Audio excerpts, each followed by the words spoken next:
YCP నేత పేర్ని నాని తీరుపై మంత్రి కొల్లు రవీంద్ర తీవ్ర స్థాయిలో విరుచుకుపడ్డారు. కోర్టు ఆదేశాల ప్రకారమే అధికారులు చర్యలు తీసుకుంటుంటే అధికారులను, పోలీసులను పేర్ని నాని దుర్భాషలాడటం సిగ్గుచేటని మండిపడ్డారు.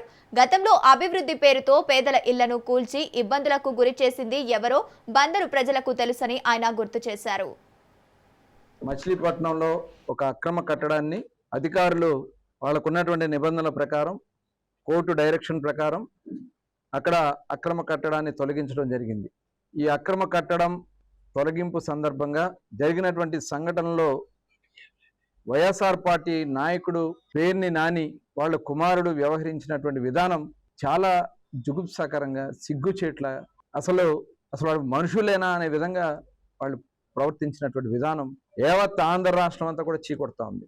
అక్కడ ఏదైతే స్థలాలు వీళ్ళ అనుయాయులు దౌర్జన్యాలు చేసి, ఆక్రమణలు చేసి అమ్మినటువంటి స్థలాలు, ఇది అవునా కాదా అని చెప్పి పేర్ని నాని గారు నేను అడుగుతా ఉన్నా. దగ్గర 1942లో ఉన్నటువంటి డాక్యుమెంట్ని మీరు తప్పుడు డాక్యుమెంట్ సృష్టించి 2-3 చేతులు మార్పిస్తే వాళ్ళు కోర్టులో వేసుంటే దాంట్లో దొంగ సర్వే నెంబర్ వేసి కొన్ని ఫ్లాట్లకి మీరు ప్లాన్లు తెచ్చారు. ఇది వాస్తవమా కాదా? ఇప్పుడు ఏదైతే నిన్న తొలగించినటువంటి ఇంటికి కూడా ప్లాన్కి అప్లై చేస్తే వాళ్ళు కోర్టు డైరెక్షన్ ఉంది కాబట్టి, స్టేటస్ కో ఉంది కాబట్టి, దానికి ప్లాన్ లేదు కాబట్టి అక్కడ ఎటువంటి కట్టడాలు చేయొద్దని చెప్పి అధికారులు వాళ్ళకి తెలియజేయడం కూడా జరిగింది.